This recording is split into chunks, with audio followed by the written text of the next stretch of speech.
আগের পর্বগুলোতে আমরা বিভিন্ন মানব প্রজাতির বিবর্তন নিয়ে আলোচনা করেছি।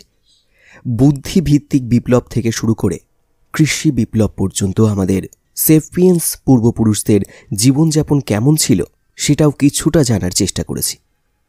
পাশাপাশি আমরা সেপিয়েন্সের কিছু মৌলিক বৈশিষ্ট্য ব্যাখ্যা করার চেষ্টা করেছি। একই সঙ্গে আমরা খতিয়ে দেখেছি কেমন ছিল প্রায় 10,000 বছর আগেকার প্রাচীন শিকারী মানুষদের দৈনন্দিন জীবনযাপন। পুরো পৃথিবীর বাস্তু সংস্থান ও জীববৈচিত্র্যের ওপর মানুষের বিপুল প্রভাব নিয়েও আমরা খানিকটা আলোচনা করেছি। প্রায় 30,000 বছর আগে পৃথিবীর বুকে বেঁচে থাকা সেপিয়েন্সরা দেখতে ছিল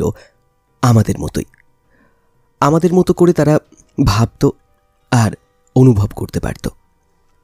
ওরা সম্ভবত আমাদের মতোই বুদ্ধিমান, কৌতূহলী ও সংবেদনশীল ছিল। তারাও হয়তো তাদের মতো করে ধর্মীয় বিপ্লব, কৃষি বিপ্লব আর রাজনৈতিক সংগ্রামের অভিজ্ঞতা অর্জন করেছিল। এই কথা সত্য যে আমাদের কাছে ওই সময়ের যথেষ্ট তথ্য নেই, কিন্তু তার মানে এই নয় যেসব ঘটনা একেবারেই ঘটেনি।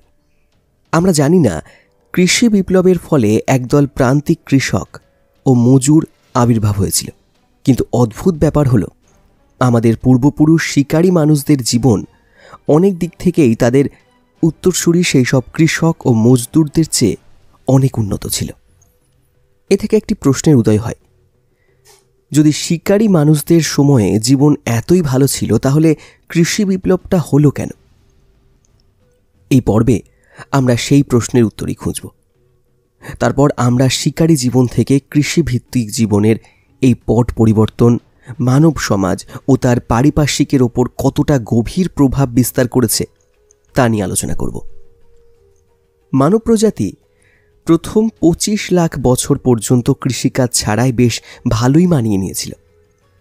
জীবন ধারণের জন্য তাদেরকে কোনো রকম চাষবাস বা পশুপালন করতে হয়নি। হোমো ইরেক্টাস, হোমো ইরিগেস্টাস আর নিয়ান্ডারথালরা গাছ থেকে বুনো ফলমূল পেড়ে খেত এবং বুনো ভেড়া শিকার করত। সেটা করতে গিয়ে তারা সেই সব ফল গাছ কিংবা ভেড়াদের স্বাভাবিক জীবন ধারণে কোনো ধরনের ব্যাঘাত ঘটায়নি। ফলে বুনো গাছগুলো কোথায় জন্মাবে অথবা ভেড়ার পালেরা কোথায় চড়ে বেড়াবে কিংবা কোন ছাগলটা কোন ছাগির সঙ্গে মিলিত হবে তা নিয়ে তাদেরকে মাথা ঘামাতে হয়নি। এদিকে হোমো সেপিয়েন্সও বুদ্ধিভিত্তিক বিপ্লবের প্রায় 10,000 বছর পর পর্যন্ত অন্য কোনো প্রাণী কিংবা উদ্ভিদের জীবনধারা নিয়ন্ত্রণ করেনি। আজকের অবস্থানে আসার জন্য হোমো সেপিয়েন্সকে অনেকগুলো সাহসী পদক্ষেপ নিতে হয়েছে। তারা পূর্ব আফ্রিকা থেকে ছড়িয়ে গেছে মধ্যপ্রাচ্যে, সেখান থেকে ইউরোপে, তারপরে এশিয়ার, সবশেষে অস্ট্রেলিয়া আর আমেরিকায়। কিন্তু সে সময়ে যত জায়গাতে হোমো সেপিয়েন্স বসতি স্থাপন করেছে সবখানেই তারা লাখ লাখ বছর ধরে টিকে থাকা মানুষের অন্যান্য প্রজাতিগুলোর মতোই জীবনযাপন করেছে। তারা জঙ্গলের উদ্ভিদ সংগ্রহ করেছে আর বুনো পশু শিকার করেছে, কিন্তু তাদেরকে সরাসরি নিয়ন্ত্রণ করেনি। আর সেটা খুব স্বাভাবিকও। যখন আমাদের দৈনন্দিন জীবন আনন্দে কাটছে, প্রয়োজনীয় সুষম আহারে, বৈচিত্র্যময় সামাজিক কাঠামোয়, ধর্মীয় বিশ্বাসে আর রাজনৈতিক গতিশীলতায়, তখন কোন দুঃখে আপনি অন্য কিছু করতে যাবেন? কিন্তু সেপিয়েন্সের এই শিকারী সংগ্রাহকের জীবন চিরস্থায়ী হয়নি। প্রায় 10,000 বছর আগে সেপিয়েন্সের জীবনে কিছু পরিবর্তন আসায় এই দৃশ্যপট সম্পূর্ণ বদলে যায়। তারা তাদের দৈনন্দিন জীবনের প্রায় পুরো সময়টাই ব্যয় করতে শুরু করে অল্প কিছু প্রাণী ও উদ্ভিদদের জীবন নিজের মতো করে নিয়ন্ত্রণ করতে। ফলে গম, আলু, মুরগি কিংবা গরু, মোটামুটি এই কয়েকটি উদ্ভিদ ও প্রাণীকে ঘিরেই আবর্তিত হতে থাকে সেপিয়েন্সের জীবন। এই সময়ে সূর্যোদয় থেকে সূর্যাস্ত পর্যন্ত মানুষ বীজ বুনত, সেচ দিত আর আগাছা বাঁচত, ভেড়া, ছাগল কিংবা গরু চড়াত। মানুষ ভেবেছিল এই কাজগুলো তাদেরকে বেশি বেশি ফলমূল, শস্য ও মাংস দেবে, আর এজন্যই তারা এসবের পেছনে এতটা সময় ব্যয় করত। শিকারী সংগ্রাহকের জীবন ছেড়ে কৃষিকাজ ও পশুপালনে মনোনিবেশ করার এই পুরো ব্যাপারটি মানুষের জীবনযাপনের ধরনকে আমূল পাল্টে দিয়েছিল। আর এই আমূল পরিবর্তনকেই আমরা কৃষি বিপ্লব বলে জানি। শিকারী সংগ্রাহক জীবন থেকে প্রাণী ও উদ্ভিদের লালন পালন ও চাষাবাদের এই পরিবর্তনের সূচনা হয় ৯,৫০০ থেকে ৮,৫০০ খ্রিস্টপূর্বাব্দের দিকে। উৎপত্তিস্থল উত্তর পূর্ব তুরস্ক, পশ্চিম ইরান আর লেভান্তের পাহাড়ি এলাকা। কৃষি বিপ্লব প্রথমে খুব ধীরে ধীরে একটা নির্দিষ্ট ভৌগোলিক এলাকা থেকে শুরু হয়েছিল। গম আর ছাগলের চাষাবাদ শুরু হয় প্রায় ৯,০০০ খ্রিস্টপূর্বাব্দে। মটরশুঁটি আর মসুরের ডালের আবাদ শুরু হয় ৮,০০০ খ্রিস্টপূর্বাব্দের দিকে। ৫,০০০ খ্রিস্টপূর্বাব্দে শুরু হয় জলপাইয়ের চাষ। ৪,০০০ খ্রিস্টপূর্বাব্দ থেকে ঘোড়া প্রতিপালন শুরু হয় এবং আঙুরের চাষাবাদ শুরু হয় প্রায় ৩,৫০০ খ্রিস্টপূর্বাব্দে। কিছু উদ্ভিদ ও প্রাণী আরও অনেক পরে মানুষের আয়ত্তে আসে, যেমন উট আর কাজু বাদাম। কিন্তু মোটামুটি ৩,৫০০ খ্রিস্টপূর্বাব্দের মধ্যেই বন্য পশুর গৃহপালিতকরণ এবং চাষাবাদের মূল জোয়ারটা শুরু হয়ে গিয়েছিল। এমনকি আজও এত অত্যাধুনিক প্রযুক্তি থাকার পরও আমাদের প্রয়োজনীয় ক্যালোরির প্রায় ৯০% আসে গম, ধান, ভুট্টা, আলু, বার্লির মতো অল্প কিছু উদ্ভিদ থেকে। অদ্ভুত ব্যাপার হলো, এই সবই কিন্তু আমাদের পূর্বপুরুষেরা চাষ করে শিখে ফেলেছিল প্রায় ৯,৫০০ থেকে ৩,০০০ খ্রিস্টপূর্বাব্দের মধ্যে কোনো এক সময়। গত প্রায় ২,০০০ বছর সময় আমরা তেমন কোনো নতুন উদ্ভিদ বা প্রাণীর চাষাবাদ শুরু করিনি। সুতরাং দেখা যাচ্ছে আমাদের মস্তিষ্ক যেমন সেই প্রাচীনকালের শিকারী সংগ্রাহকদের মতো, তেমনি আমাদের খাদ্য অভ্যাসও সেই প্রাচীন কৃষকদের খাদ্য অভ্যাস থেকে খুব বেশি আলাদা নয়।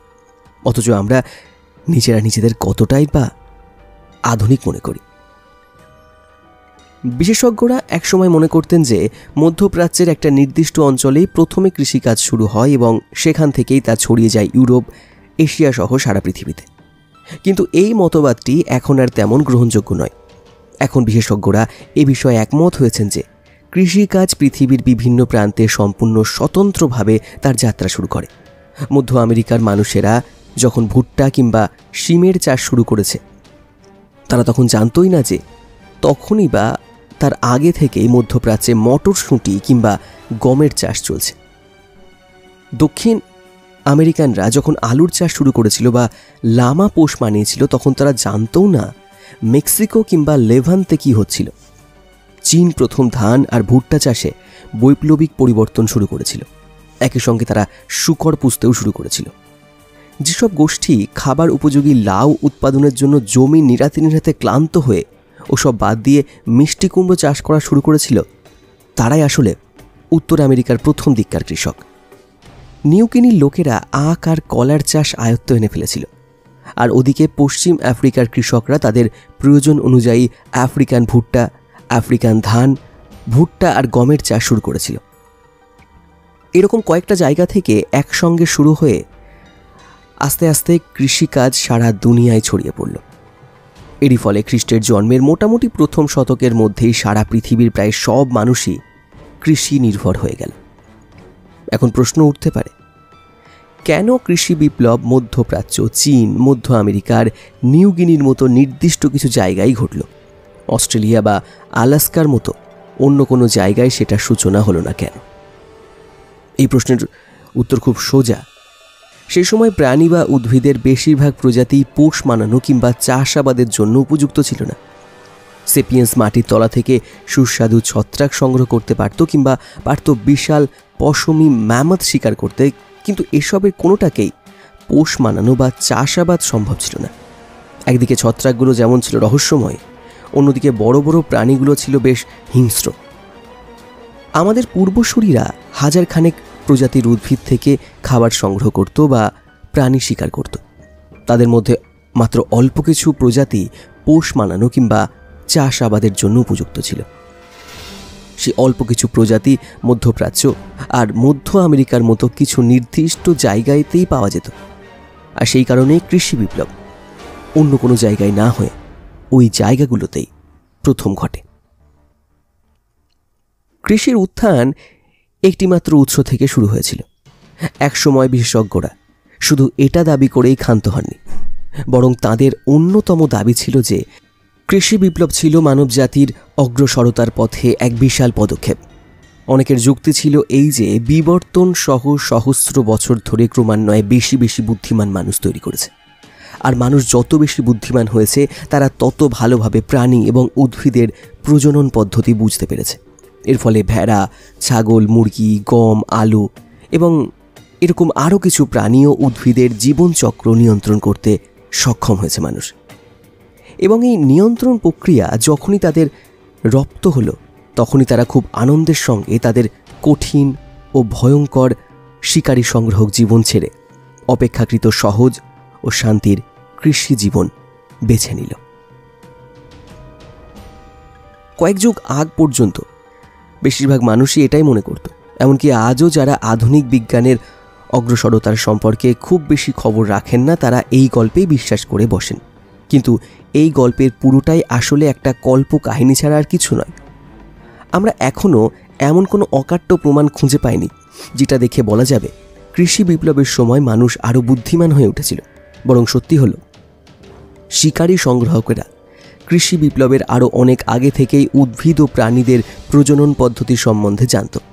টিকে থাকার স্বার্থেই তাদের ওগুলো জানতে হতো, কারণ সে সময় শিকার ও ফলমূল সংগ্রহের জন্য সংশ্লিষ্ট প্রাণী ও উদ্ভিদ সম্পর্কে নিবিড় জ্ঞানের ওপরই তাদের পুরোপুরি নির্ভর করতে হতো। কোন জায়গায় কোন উদ্ভিদ জন্মায়, কোন প্রাণী কোন সময়ে বংশবৃদ্ধি করে, এগুলো না জানলে তাদের খাবার সংগ্রহ নিয়েই সমস্যায় পড়তে হতো। সুতরাং আমরা যদি এটা মনে করি যে মানুষের বুদ্ধিমত্তার বৃদ্ধি এবং প্রাণী ও উদ্ভিদ সম্পর্কে নতুন নতুন জ্ঞান কৃষি বিপ্লবের সূচনা করেছিল, তাহলে সেটা সম্পূর্ণ ভুল ধারণা হবে। একইভাবে শিকারী সংগ্রাহক সমাজের কৃষিভিত্তিক সমাজে রূপান্তর মানুষের জীবনযাত্রার মানের বিরাট উন্নতি সাধন করে, এমনটা ভাবা আরও বড় ভুল হবে।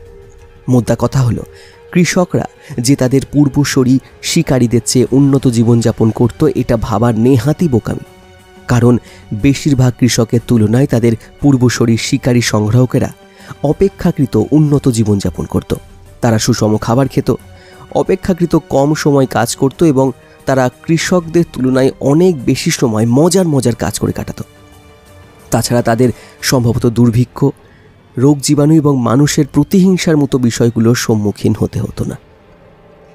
কৃষি বিপ্লব অবধারিতভাবে মানবজাতির পুরো খাদ্যের মজুদ অনেকাংশে বাড়িয়েছিল, কিন্তু অতিরিক্ত খাবার কোনোভাবেই মানুষকে উন্নত খাদ্য অভ্যাস বা অধিক অবসর দিতে পারেনি। এই অতিরিক্ত খাবার বরং সাহায্য করেছে জনসংখ্যার বিস্ফোরণ ঘটাতে, আর তার ফলে তৈরি হয়েছে কিছু অসৎ ও ধনী রাজা, কিছু পুরোহিত ও শোষক শ্রেণী। উৎপাদিত সকল অতিরিক্ত খাবার এই শ্রেণী সাবার করে ফেলেছে। ফলে একজন সাধারণ কৃষককে 1000 বছর আগের একজন সাধারণ শিকারীর চেয়ে ঢের বেশি কাজ করতে হলো, অথচ তার বদলে সে পেল অপেক্ষাকৃত বাজে খাবার। এই দৃষ্টিকোণ থেকে বিবেচনা করলে বলতেই হয় যে কৃষি বিপ্লব হলো ইতিহাসের সবচেয়ে বড় ধোঁকা। প্রশ্ন হলো, এই ধোঁকার জন্য দায়ী কে? রাজা, পুরোহিত, এমনকি ব্যবসায়ীদেরও এই ধোঁকার জন্য দায়ী করা যায় না। তাহলে এত সব হলো কি করে, কার চক্রান্তে? আসলে এই সব কিছুর মূল হোতা হলো গম, ধান আর আলুর মতো অল্প কিছু উদ্ভিদ প্রজাতি। অবিশ্বাস্য শোনালেও এই উদ্ভিদগুলোই আসলে হোমো সেপিয়েন্সকে পোষ মানিয়েছিল, উল্টোটা নয়। কথাটা উদ্ভট শোনাতে পারে, কিন্তু মাথা ঠান্ডা করে পুরো ব্যাপারটাকে মানুষের দৃষ্টিকোণ থেকে না দেখে গম, আলু কিংবা ধানের দৃষ্টিকোণ থেকে দেখার চেষ্টা করুন। গমের কথায় ধরা যাক, 10,000 বছর আগেও গম ছিল একটা বুনো আগাছা, মোটেই গুরুত্বপূর্ণ কিছু নয়। এটা ছিল মধ্যপ্রাচ্যের অসংখ্য বুনো আগাছার মধ্যে একটি। হঠাৎ করে কয়েক সহস্রাব্দের মধ্যেই দেখা গেল মধ্যপ্রাচ্যের অল্প কিছু নির্দিষ্ট এলাকা থেকে গম খুব দ্রুত ছড়িয়ে পড়ছে সারা বিশ্বে, আমেরিকা, অস্ট্রেলিয়া, ইউরোপ, আফ্রিকা এবং আরও অনেক জায়গায়। টিকে থাকা এবং প্রজননকে যদি সফল বিবর্তনের প্রাথমিক মানদণ্ড হিসেবে ধরা যায়, তাহলে স্বীকার করতেই হবে গত 10,000 বছরে গম একটি অত্যন্ত তুচ্ছ আগাছা থেকে পৃথিবীর ইতিহাসের অন্যতম সফল উদ্ভিদে রূপান্তরিত হয়েছে। উদাহরণস্বরূপ, আপনি যদি 10,000 বছর আগের উত্তর আমেরিকা বা কানাডার বিস্তীর্ণ ভূমিতে যান, কিংবা কানসাস, আইওয়া অথবা কানাডার ম্যানিটোবাতে যান, সেখানে কোনো গমের গাছ দেখতে পাবেন না। কিন্তু আপনি যদি আজকের এই 21 শতকের উত্তর আমেরিকা কিংবা কানাডাতে যান, আপনি কিলোমিটারের পর কিলোমিটার হেঁটে যেতে পারবেন, যেখানে গম ছাড়া আর কোনো কিছুই চোখে পড়বে না। অন্য কোনো গাছ নেই, কোনো প্রাণী নেই, এমনকি কোনো ঘরবাড়িও। মাঠের পর মাঠ জুড়ে শুধু গম আর গম। এই ঘটনা ঠিক কিভাবে ঘটল? কিভাবে গম এখন ভূপৃষ্ঠের প্রায় 2.25 লাখ বর্গ কিলোমিটার দখল করে ফেলল, যা কিনা আকারে পুরো ব্রিটেনের চেয়ে প্রায় 10 গুণ। যেখানে 10,000 বছর আগে এটা মধ্যপ্রাচ্যের অল্প কিছু জায়গায় শুধু জন্মাতো, কিভাবে গম সে একটা তুচ্ছ আগাছা থেকে যত্রতত্র সর্বত্র জন্মানো একটা উদ্ভিদে পরিণত হল। গম এই কাজটা করেছিল আসলে হোমোসেপিয়েন্সকে ব্যবহার করে। এই নরবানর গোত্রীয় মানুষেরা 10,000 বছর আগ পর্যন্ত বেশ আরামের জীবনযাপন করছিল, কিন্তু তারপর তারা হঠাৎ করেই গম চাষে বেশি বেশি সময় ব্যয় করা শুরু করল। মাত্র 200 কিংবা বড়জোর 1000 বছরের মধ্যে পৃথিবীর বিভিন্ন প্রান্তের মানুষ সূর্যোদয় থেকে সূর্যাস্ত পর্যন্ত পুরোটা সময় গমের দেখাশোনা আর বিস্তারের জন্যই পুরোপুরি আত্মনিয়োগ করল। একটা উদাহরণ দেওয়া যাক। আমরা জানি গমের গাছ পাথর বা নুড়ি পাথর একদম পছন্দ করে না, কারণ এগুলো তার বৃদ্ধিকে ব্যাহত করে। তাই মানুষ হাড় ভাঙা পরিশ্রম করে সেই সব নুড়ি পাথর মাঠ থেকে সরাতে লাগলো, যাতে গম নির্বিঘ্নে বাড়তে পারে। একইভাবে গম অন্য উদ্ভিদের সঙ্গে জমিতে তার জল, খাবার বা খনিজ পদার্থ ভাগাভাগি করা পছন্দ করে না। তাই সব পুরুষ আর মহিলা মিলে দিনের পর দিন, সপ্তাহের পর সপ্তাহ কঠোর পরিশ্রম করে সেসব আগাছা বা উদ্ভিদ জমি থেকে সরিয়ে ফেলতে লাগলো, যাতে গম একাই জমির সব জল, পুষ্টি উপাদান এবং সেই সঙ্গে সূর্যালোক উপভোগ করতে পারে। বিভিন্ন ক্ষতিকারক কীটপতঙ্গ বা প্রাণী যেমন কেঁচো, ঘাস ফড়িং, খরগোশ কিংবা হরিণ থেকে নিজেকে রক্ষা করার তেমন কোনো ক্ষমতা গমের ছিল না। সুতরাং মানুষ গম থেকে এদেরকে দূরে রাখার জন্য নানা কসরত করতে লাগলো। তারা বেড়া দিল জমিতে, খরগোশগুলোতে মারতে শুরু করলো। তারা কেঁচো আর ঘাস ফড়িংগুলোকে ছুঁড়ে ফেলতে লাগলো গমকে রক্ষা করার জন্য। এত কিছুর পরও জল এবং পুষ্টির জন্য তৃষ্ণার্ত ছিল গম। তাই মানুষ প্রতিদিন আরও অনেক অনেক ঘন্টা কাজ করতে লাগলো শুধু কিছু ঝর্ণা ও প্রবাহ থেকে জমিতে জল বয়ে আনার জন্য, কিংবা হয়তো কুয়ো খোঁড়ার জন্য, যেটা থেকে জল এনে সেচ দেওয়া যাবে গমের ক্ষেতে। এমনকি তারা বিভিন্ন প্রাণীর বর্জ্য পদার্থ পর্যন্ত জমিতে ছড়িয়ে দিতে লাগলো জমিকে উর্বর করার জন্য। কিন্তু এতকাল ধরে হোমোসেপিয়েন্সের শরীর এসব কাজের জন্য বিবর্তিত হয়নি। হোমোসেপিয়েন্স ও সমগোত্রীয় অন্যান্য মানুষের শরীর লাখ লাখ বছর ধরে গাছে চড়া, ফল পাড়া কিংবা জঙ্গলে হরিণ বা খরগোশকে তাড়া করার জন্যই অভিযোজিত হয়ে উঠেছে। এই শরীর পাথর কুড়ানো, আগাছা পরিষ্কার করা, নদী থেকে জল বয়ে জমিতে নিয়ে যাওয়ার মতো কোমর ভাঙা খাটুনির জন্য মোটেই প্রস্তুত ছিল না। এর খেসারত দিতে হয়েছে মানুষের মেরুদণ্ড, হাঁটু ও ঘাড়কে। অনেক প্রাচীন কঙ্কাল আমাদের নিশ্চিতভাবে সাক্ষ্য দেয় শিকারী সংগ্রাহকের জীবন থেকে কৃষি জীবনের এই পরিবর্তন মানুষের জন্য অনেক নতুন নতুন সমস্যা হাজির করে, যেমন কশেরুকার স্থানচ্যুতি, পিঠ বা কোমর ব্যথা, আর্থরাইটিস, হার্নিয়া, এরকম আরও অনেক কিছু। সব মিলিয়ে এসব কৃষি নির্ভর কাজকর্ম, যেমন জমিতে জল দেওয়া, জমি পরিষ্কার করে রাখা, রক্ষা করা, এসব মানুষের এত এত সময় নিয়ে নিল যে মানুষ বাধ্য হলো গমের জমির কাছাকাছি বসতি করতে। স্বাভাবিকভাবেই এটা তাদের জীবনধারা সম্পূর্ণ বদলে ফেলল। যাযাবর শিকারী থেকে তারা এক সাধারণ কৃষকে পরিণত হলো, যারা একটি নির্দিষ্ট জায়গায় বসবাস করে। আমরা প্রায় বলি যে আমরা মানুষেরা গমকে পোষ মানিয়েছি। এখন একটু খেয়াল করে দেখুন, ইংরেজি ডোমেস্টিকেট শব্দটা এসেছে ল্যাটিন শব্দ ডোমাস থেকে, যার মানে হলো ঘর। সুতরাং কাউকে ডোমেস্টিকেট করা মানে হলো তাকে ঘরে থাকতে বাধ্য করা। এখন কে ঘরে বসবাস করছে? অবশ্যই গম নয়, কারণ গম তো এখনও জমিতে জন্মাচ্ছে। সেপিয়েন্সরাই বরং এখন ঘরে থাকে। সুতরাং সেপিয়েন্সরাই আসলে গৃহপালিত হয়েছে। গম কিভাবে এই কাজটা করতে পারল? কিভাবে গম মানুষকে অপেক্ষাকৃত শান্তির শিকারী সংগ্রাহক জীবন থেকে কৃষকের কঠিন জীবনে প্রবেশ করতে প্ররোচিত করল? এর প্রতিদান হিসাবে গম মানুষকে কি দিল? অপেক্ষাকৃত উন্নত খাদ্য অভ্যাস দেয়নি। মনে রাখতে হবে, মানুষ সর্বভোগ প্রাণী, যারা নানা বৈচিত্র্যপূর্ণ খাবার খেয়ে বেঁচে থাকে। কৃষি বিপ্লবের আগে ধান, গম জাতীয় খাদ্যশস্য মানুষের খাদ্য তালিকার একটা ছোট অংশ ছিল মাত্র। এদিকে ধান, গম জাতীয় খাদ্যশস্যের ওপর পুরোপুরি নির্ভরশীল একটা খাদ্যশস্যের একটি খাদ্য অভ্যাসে খনিজ ও ভিটামিনের ঘাটতি থেকে যায়। ওগুলো হজম করাও কষ্ট হয়, ওগুলো আমাদের দাঁত ও মাড়ির জন্য বেশ ক্ষতিকর। কিন্তু গম কিন্তু মানুষকে অর্থনৈতিক নিরাপত্তাও দেয়নি। একজন গ্রাম্য কৃষকের জীবন কিন্তু একজন শিকারী সংগ্রাহকের জীবন থেকে কম নিরাপদ। এর কারণ হলো, অন্তত শখানেক বা হাজারখানেক বছর আগেও কৃষকরা 1, 2 কিংবা 3 ধরনের শস্য চাষাবাদ করত, সেগুলো খেয়ে জীবন ধারণ করত। যেমন চীনে তারা শুধু ভাতই খেত, মধ্যপ্রাচ্যে তারা শুধু বার্লি আর গম খেত, মধ্য আমেরিকার বেশিরভাগ মানুষ শুধু ভুট্টা খেত। এই 2-1টা শস্যের ওপর নির্ভরশীলতা কিন্তু ব্যক্তিগত বা সমষ্টিগত অর্থনীতির ক্ষেত্রে বেশ ঝুঁকিপূর্ণ। কারণ হঠাৎ যদি খরা কিংবা বন্যার মতো কোনো দুর্যোগ আসে, অথবা যদি কোনো পরজীবী জীবাণুর আক্রমণে সব গম ক্ষেত ধ্বংস হয়ে যায়, তাহলে কৃষকদের খাওয়ার মতো কিছুই অবশিষ্ট থাকতো না, যার ফলে হাজারে হাজারে কৃষক মারা যেত। অন্যদিকে শিকারী সংগ্রাহকেরা উন্নত অর্থনৈতিক নিরাপত্তা উপভোগ করত, কারণ তারা বিভিন্ন বৈচিত্র্যময় উদ্ভিদ সংগ্রহ করত আর নানা রকম প্রাণী শিকার করে খেত। কোনো একটা নির্দিষ্ট খাবারের উৎসের ওপর তাদের অতটা নির্ভরশীলতা ছিল না। সে কারণে কোনো বছর কোনো দুর্যোগের কারণে যদি নির্দিষ্ট কোনো খাবার নাও পাওয়া যেত, তাহলে তারা অন্য ধরনের খাবারগুলো বেশি বেশি করে সংগ্রহ করতে পারত। সুতরাং এটুকু নিশ্চিত যে গম মানুষকে অপেক্ষাকৃত ভালো অর্থনৈতিক নিরাপত্তা দিতে পারেনি। এরপর আসি প্রতিহিংসার ব্যাপারে। গম মানুষে মানুষে প্রতিহিংসা কমানোর চেয়ে বরং বাড়ানোর ক্ষেত্রে অনেক বেশি অবদান রেখেছে।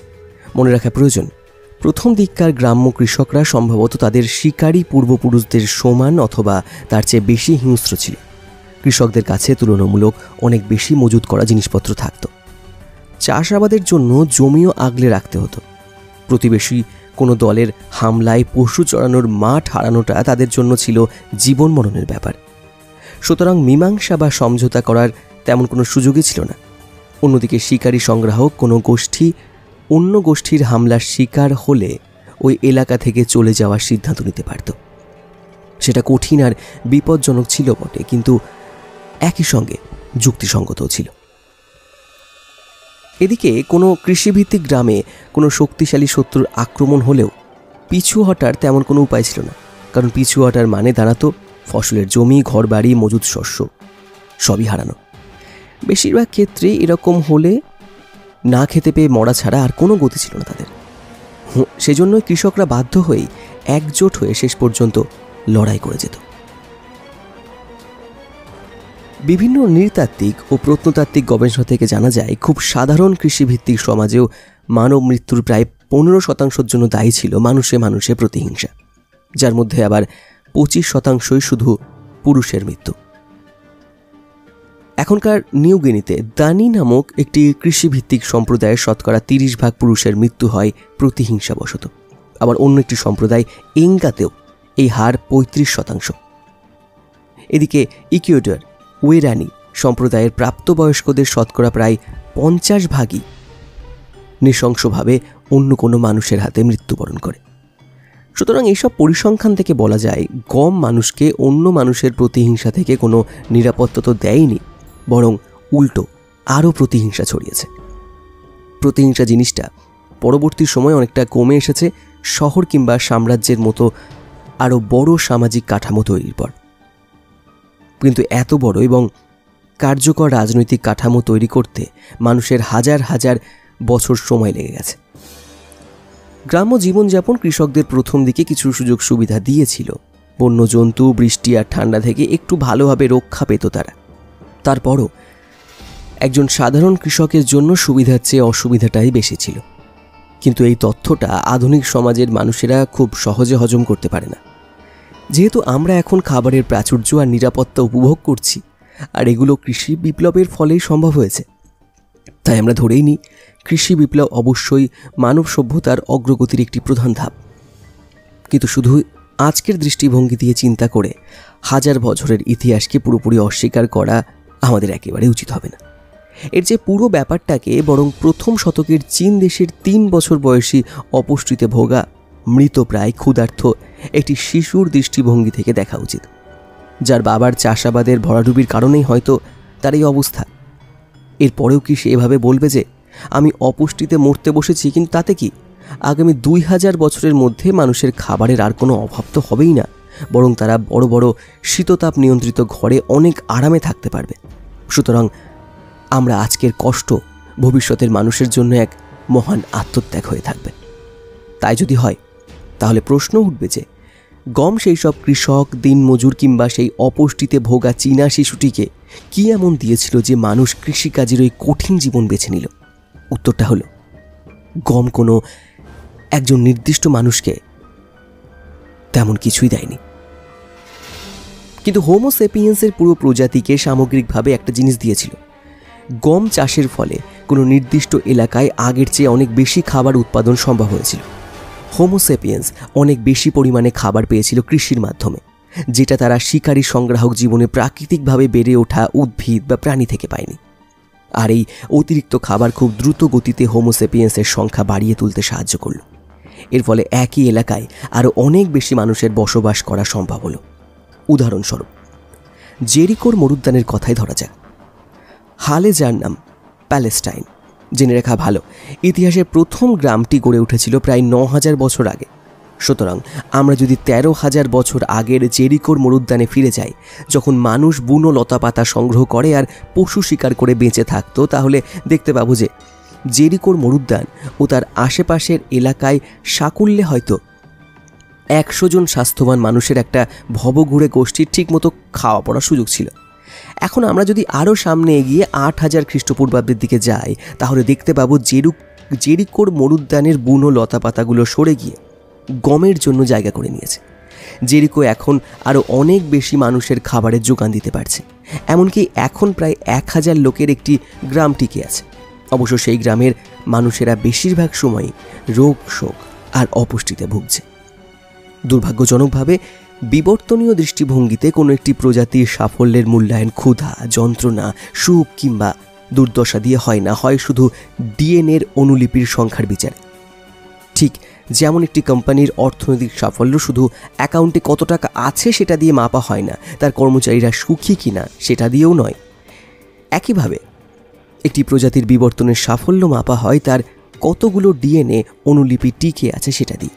যদি কোনো একটি প্রজাতির কোনো ডিএনএ অনুলিপি টিকে না থাকে, তার মানে সেটি বিলুপ্ত হয়ে গেছে এবং সেটাকে একটি বিবর্তনীয় যাত্রাপথের সমাপ্তি বা ব্যর্থতা হিসেবে দেখা যায়। আর যদি কোনো একটি প্রজাতির অসংখ্য ডিএনএ অনুলিপি পৃথিবীর সর্বত্র বিস্তার লাভ করে, তাহলে এটাকে বিবর্তনীয় দৃষ্টিভঙ্গি অনুযায়ী একটি সাফল্য হিসাবে বিবেচনা করা হয়। এই দৃষ্টিভঙ্গি অনুযায়ী 1000টা অনুলিপি সবসময় 100টা অনুলিপি থেকে ভালো। আর এটাই হলো কৃষি বিপ্লবের মূল সার্থকতা, যে কোনো উপায়ে আরও বেশি বেশি লোককে বাঁচিয়ে রাখা। তারপরও কোনো একজন ব্যক্তি মানুষের কথা যদি ভাবি, সে কেন এইসব বিবর্তনের হিসাব নিকাশ চিন্তা করতে যাবে? কেন একজন সুস্থ মস্তিষ্কের মানুষ তার নিজের জীবনযাপনের মান কমিয়ে দেবে শুধু যাতে বেশি বেশি মানুষ টিকে থাকতে পারে? উত্তরটা ছিল অনাকাঙ্ক্ষিত। কেউ আসলে এই চুক্তি মেনে নেয়নি। কৃষি বিপ্লব ছিল আসলে একটি ফাঁদ। শুনছিলেন সেপিয়েন্স, মানুষের ইতিহাস, ইউভাল নোয়া হারারির লেখা একটি বিশ্ববিখ্যাত বই। আমি আজকে পড়লাম কৃষি বিপ্লব, যদিও পুরোটা পড়তে পারলাম না, মানে ভিডিওটা অনেক বড় হয়ে যাবে, সেজন্য আজকের পডকাস্ট এপিসোড এখানে শেষ করছি। নতুন পর্ব নিয়ে ফিরব অবশ্যই এর পরবর্তী অংশটি নিয়ে। এরপর কি হলো? আচ্ছা, আপনি কি মনে করেন? যতটুকু শুনলেন সেপিয়েন্স বইয়ের এই অধ্যায়টি আসলে কি কৃষি বিপ্লব একটি ফাঁদ ছিল? অবশ্যই কমেন্ট বক্সে লিখে জানাতে ভুলবেন না। অজানাকে এভাবেই জানতে থাকুন। নতুন পর্ব নিয়ে ফিরছি খুব তাড়াতাড়ি। Take care.